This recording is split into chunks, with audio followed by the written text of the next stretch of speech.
Selanjutnya, kita akan membahas terkait dengan bab 3, yaitu tentang mutu pendidikan. Di mana dalam buku Manajemen Peningkatan Mutu Sekolah, kita diajak untuk memahami makna mutu itu yang sebenarnya.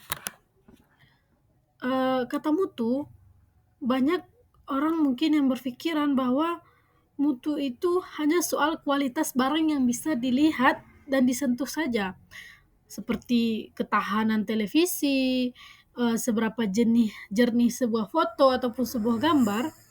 Tetapi buku ini memperluas pandangan kita bahwa mutu itu sebenarnya bukan hanya soal yang terlihat saja, tetapi juga hal-hal yang bisa disentuh yang mohon maaf, tetapi hal-hal yang tidak bisa kita sentuh secara langsung. Baik itu dari segi suasana, hubungan, maupun lingkungan yang nyaman. Yang hal itu tidak bisa kita lihat, namun bisa kita rasakan.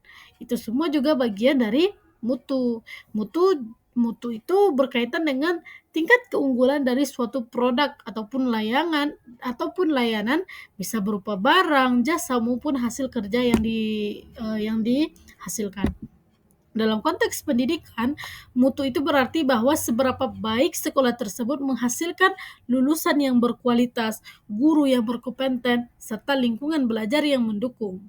Jadi, sekolah disebut bermutu kalau semuanya terjaga dengan baik, mulai dari segi prosesnya, fasilitasnya, hingga hubungan sosial di dalamnya. Kemudian, teori terkait dengan mutu yang dijelaskan oleh para ahli bahwa salah satu yang sangat penting dan dijelaskan cukup panjang adalah teori dari Dr. W. Edward Deming, yang beliau merupakan seorang pakar kualitas dari Amerika Serikat. Dalam bukunya, Deming memperkenalkan sebuah siklus perbaikan mutu yang disebut dengan PDCA, yaitu singkatan dengan Plan, Do, Shake and Act, yaitu plan artinya planning, rencana, di mana kita menentukan masalah ataupun area yang ingin kita tingkatkan. Bentuk tim, mulai dari membentuk tim, menyusun jadwal, serta sampai kepada evaluasi akhirnya. Dan yang kemudian yaitu laksanakan, kita menjalankan perencanaan yang telah kita buat, dan kemudian kita mencek ataupun meninjau kembali hasil dari pelaksanaan tersebut, dan yang terakhir adalah tindak lanjut. Dan dari penjelasan di atas tadi dapat kita pahami bahwa di dalam buku ini dijelaskan bahwa mutu pendidikan itu dikatakan sebagai ukuran kualitas dari proses dan hasil pendidikan. Jadi bukan hanya sekedar hasilnya saja, tetapi juga berkaitan dengan prosesnya. Jadi mutu itu bukan hanya tentang hasil akhir, tetapi juga berkaitan dengan proses. Dan yang sangat menarik dari buku ini ialah di mana buku ini membahas bagaimana kualitas pendidikan itu harus memuaskan semua pihak yang terlibat. Jadi di sini pelanggan pendidikan itu bukan hanya siswa saja, tetapi juga orang tua, guru, serta pemerintahan dan bahkan masyarakat yang luas. Jadi pendidikan itu dapat kita katakan berkualitas jika dia bermanfaat, jika dia bisa membuat para pelanggan, bisa membuat masyarakat, bisa membuat orang tua itu puas terhadap hasil pendidikan yang didapatkan oleh peserta didik. Nah, kemudian berkaitan dengan perencanaan dari mutu pendidikan itu, sebagaimana yang dikatakan oleh Usman, bahwa perencanaan itu merupakan suatu proses yang sangat sistematis. Jadi di mana langkah disusun untuk mempertimbangkan hal yang matang agar semua sumber daya itu bisa dimanfaatkan secara optimal. Dan dari segi pelaksanaannya, bahwa di dalamnya dikatakan merupakan suatu proses menggerakkan semua orang yang berada di dalam suatu sekolah itu agar mau dan mampu dalam menjalankan tugasnya demi mencapai tujuan yang ditetapkan secara bersama. Dan yang terakhir yaitu tentang evaluasi mutu pendidikan.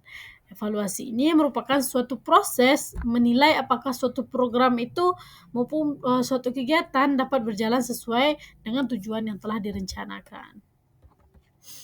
Adapun di dalam bab 5 membahas terkait dengan implementasi mutu pendidikan nasional menurut Permendiknas nomor 63 tahun 2009.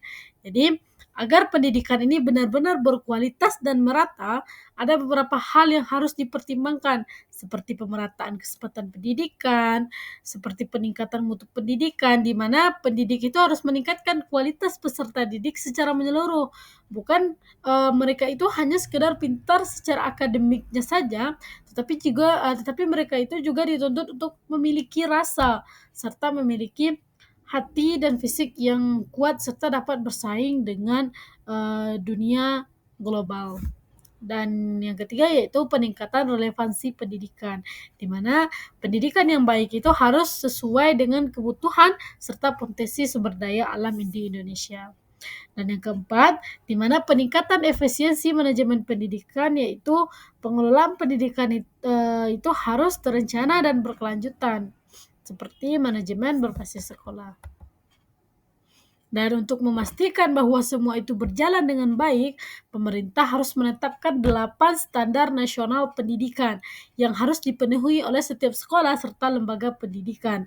Dan standar ini dikatakan sebagai aturan minimal agar mutu pendidikan itu dapat terjaga. Standar ini terdiri dari 8, yaitu yang pertama standar isi berkaitan dengan materi pembelajaran, standar proses yaitu menjelaskan bagaimana pembelajaran yang baik itu dilakukan, yang ketiga standar kompetensi lulusan, bagaimana kita mengatur kemampuan minimum yang harus dimiliki oleh peserta didik yang lulus dari jenjang pendidikan tersebut, dan yang keempat yaitu standar pendidik serta tenaga kependidikan, di mana kita juga harus menetapkan bahwa syarat bagi seorang guru dan tenaga kependidikan itu yaitu mereka itu setidaknya harus mempunyai kualifikasi akademik dan kompetensi yang sesuai dengan bidangnya. Kemudian yaitu standar sarana prasarana yang berkaitan dengan alat yang secara langsung maupun tidak langsung mendukung proses pembelajaran. Dan yang keenam yaitu standar pengelolaan, yang ketujuh standar pembiayaan, dan yang kedelapan adalah standar penilaian pendidikan.